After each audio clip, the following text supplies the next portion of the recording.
Fund আমরা কোথায় collection করব বা কালেকশন করব এবং কোথায় ব্যয় করব, সেই জিনিসগুলো আমাদের আগে একটা পরামর্শ হয়। সেই পরামর্শের মধ্য দিয়ে আমরা এগুলা মূলত ডিসিপ্লিন করি। সবচাইতে কঠিন কাজ হচ্ছে অর্থ সংগ্রহ। সোহেল ভাই বললেন যে এক সদস্য ভাই, উনি অর্থ সংগ্রহ করতে যে বিভিন্ন জনের কটু কথা শুনেছে। আসলে যারা বুঝে না তারা কথা বলে, আর যারা দেয় তারা কথা বলে না। এটা আমরা মাদ্রাসায় যারা করছি, আলহামদুলিল্লাহ আমাদের খুব ভালো অভিজ্ঞতা আছে। আমরাও একসময় বাড়ি বাড়ি যে কালেকশন করছি, নিজেদের জন্য না, অসহায় ছাত্রদের জন্য। সেই ক্ষেত্রে অনেক মানুষ অনেক কথা বলছে, এটা ভিক্ষার করা, এই করা করে ভাত পায় না, হুজুর নানান ধরনের কথা আমাদেরকে বলছে। তাদের কোনো কথায় আমরা কর্ণপাত না করে আমরা চালিয়ে গেছি। তাতে করে হয়েছে কি, ওই এক অসহায় দরিদ্র বাচ্চাগুলো আজকে আলেমে পরিণত হয়েছে। আজকে তারা এক একটা মসজিদের ইমাম, মাদ্রাসার মুক্তামিন, অথবা জাতির কর্ণধার, অথবা কোনো বক্তা, হাই লেভেল বক্তা হয়েছে। তো ওই কথা শুনে যদি আজকে আমরা থেমে যাইতাম, তাহলে জাতিকে এই আলেম, এই হাফেজ আর এই মানব সেবার নামে যে খেদমত তারা করতেছে, এগুলা আমরা উপহার দিতে পারতাম না। এই জন্য ওই উপদেশ আপনাদের কাছেও থাকবে। আলী খান ফাউন্ডেশনের সদস্যরাও তার ব্যতিক্রম নয়। কারো কাছে চাইতে গেলে সে বন্ধু হোক আর বান্ধব হোক, আর বড় ভাই হোক আর ছোট ভাই হোক। আসলে আমি গত জমে একটা আলোচনা করেছিলাম যে চশমার আয়না যেমন, আপনি যদি আলী খানের চশমা পরিধান করেন তাহলে আপনি দেখবেন ফিলিস্তিন, রক্তাক্ত গাজা, আপনি দেখবেন অসহায় মানবতার জীবনযাপন করছে এমন মানুষ, আপনি দেখবেন যে পরিধীয় বস্ত্রহীন মানুষ, আপনি দেখবেন রাস্তায় কত মানুষ না খেয়ে ঘোরাফেরা করতেছে, আপনার চোখে এগুলা পড়বে। আর আপনি যখন বড় লোকদের যারা জাকাত দেয় না, দান করে না, সৎকা করে না, এই শিল্পপতিদের চশমা করবেন, তখন দেখবেন শুধু ফ্যাক্টরি। যখন কোনো অসুদুপায় ব্যবসায়ী দেখবেন, তখন তাদের চোখে দেখা হবে খালি টাকা। যেমন আমরা রমজান মাসে দেখেছি খেজুর ব্যবসায়ী, তরমুজ ব্যবসায়ী, এরা শুধু টাকা দেখছে, মানুষের সেবা দেখে নেই। তার বিপরীতে আলী খান ফাউন্ডেশন তাদেরকে দেখিয়ে দিছে যে এই জামানায়ও রাসূলের কিছু উম্মত উত্তরসূরি, তারা একেবারে দুনিয়ার থেকে নিশ্চিহ্ন হয়ে যায় নাই। তারা রাসূলের আদর্শ এবং স্বকীয়তা নিয়ে এখনো তারা এই জমিনে বসবাস করতেছে। যেটা আপনারা দেখছেন, রমজানের আগে প্রায় 30 বস্তার উপরে ইফতার সামগ্রী, এছাড়াও ঈদের আগ মুহূর্তে কিছু লুঙ্গি, শাড়ি, এছাড়াও বিভিন্ন সময় বিভিন্ন মানুষকে সহায়তা, অনুদান এবং সহযোগিতা, এবং অনাহার অভুক্ত মানুষদেরকে খাদ্যদান এবং সেই পরিকল্পনা।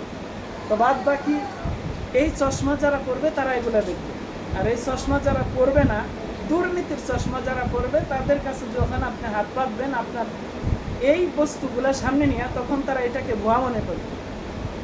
আর এই ভুয়া মনে করার কারণেই মূলত এই কথাগুলো তারা শোনায়। আমি এখলাস নিয়ে কাজ করব, আমি নামবো এই রাস্তায়, কে কি বললো এটা শোনার সময় আমার কাছে নেই। যেমন আল্লাহর রাসূলের কাছে বদরের যুদ্ধের দামামা যখন বাইজা গেল, কারো কাছে ডাল নাই, তরবারি নাই, ইয়া রাসূলুল্লাহ দেন একটা কিছু। তো সাহাবারা কোনো বাট ছিল না, আসারি ছিল না, ডাল ভাঙা ছিল, ওগুলা মেরামত করে কিছু দিশা, কিছু ছিলই না, কারো পায়ে জুতা ছিল না। তো আলহামদুলিল্লাহ নাইমা গেছে, যে যতটুকু সহযোগিতা করতে পারছে করছে, করে নাইমা গেছে। আপনারা জানেন সেই মুতার যুদ্ধের ঐতিহাসিক ঘটনা, আবু বকর রাদিয়াল্লাহু তাআলা চুলার ছাই পর্যন্ত দিয়ে দিছে, লবণের খুঁটিটা দিয়ে দিছে, ঘটি বাটি যা ছিল সব দিয়ে দিছে, ওমর রাদিয়াল্লাহু তাআলা অর্ধেক দিয়ে দিছে।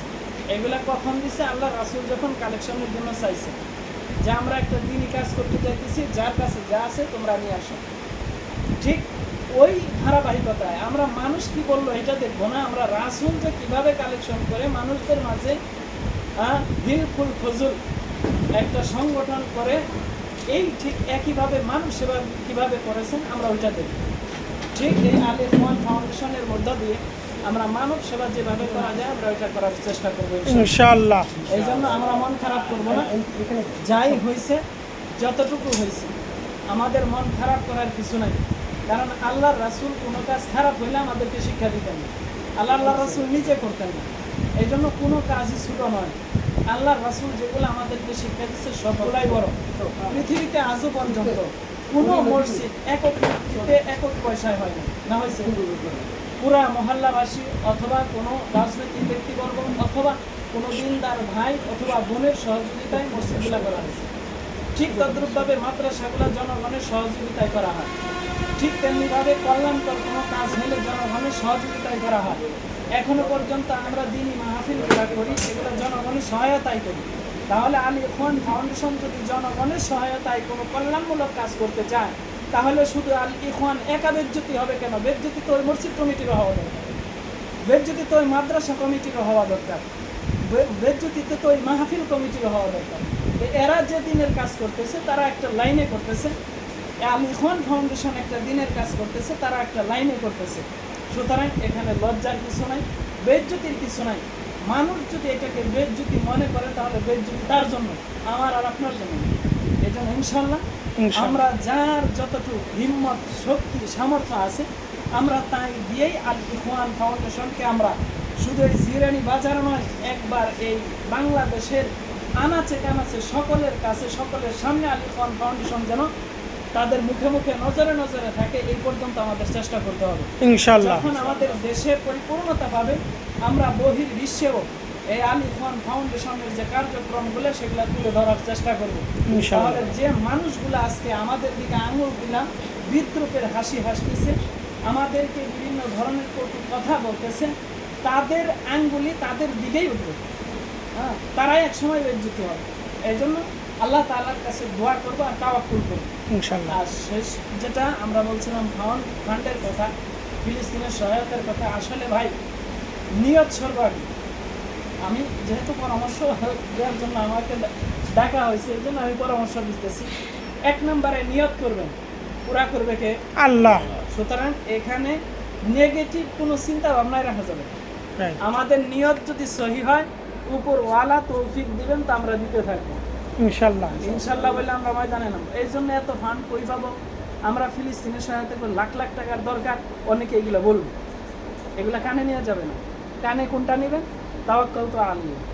আমরা খালেস নিয়ত, আমরা যদি 10 টাকা হয় তারপরেও এম্বাসিতে যা 10টা টাকাই তাদের জন্য আমরা দিই ইনশাল্লাহ। আমাদের 5 লক্ষ 10 লক্ষ 1 কোটি টাকা দিতে হবে না, এটা না।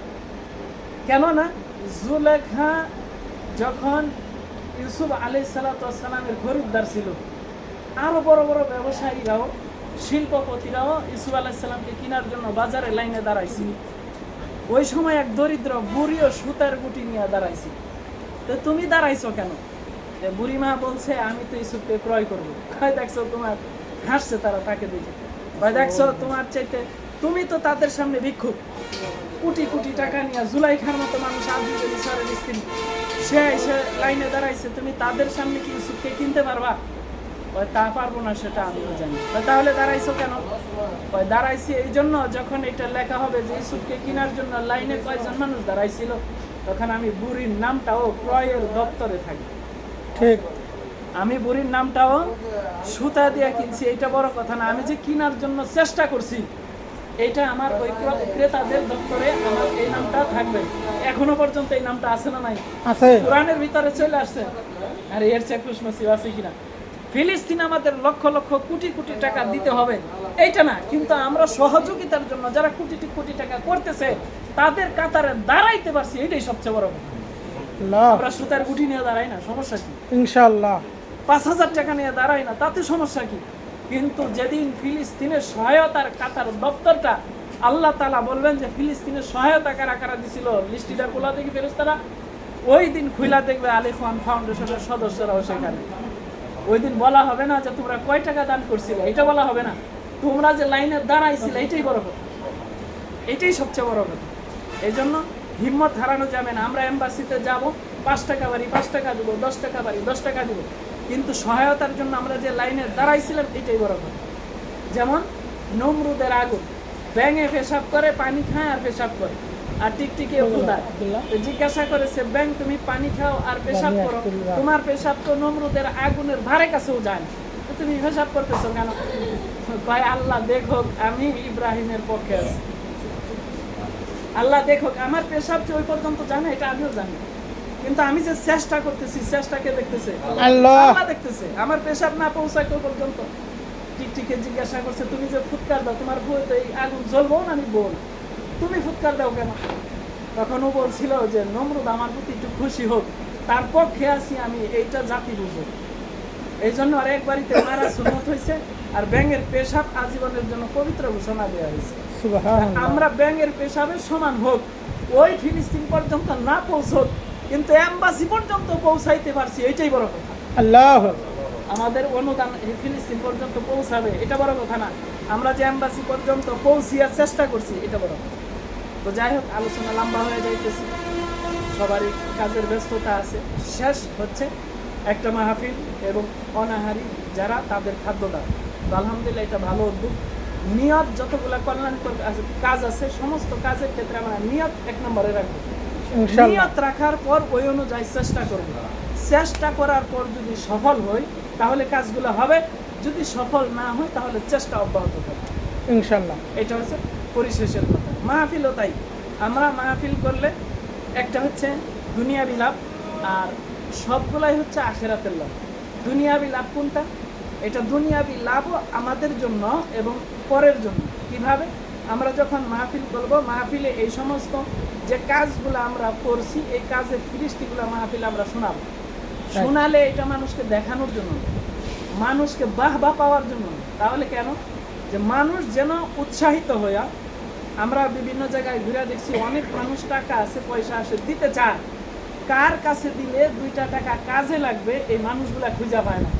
তাহলে আমরা এই মাহফিল থেকে তাদেরকে বুঝাইতে পারবো যে আল ইখওয়ান ফাউন্ডেশন নামে একটা ফাউন্ডেশন আছে। এই ফাউন্ডেশনের মাধ্যমে মানবেতর জীবনযাপন যারা করছে, অসহায় দরিদ্র এতিম মানুষ যারা আছে, তাদের দূরগোড়া পর্যন্ত এদের দানগুলো পৌঁছে যায়।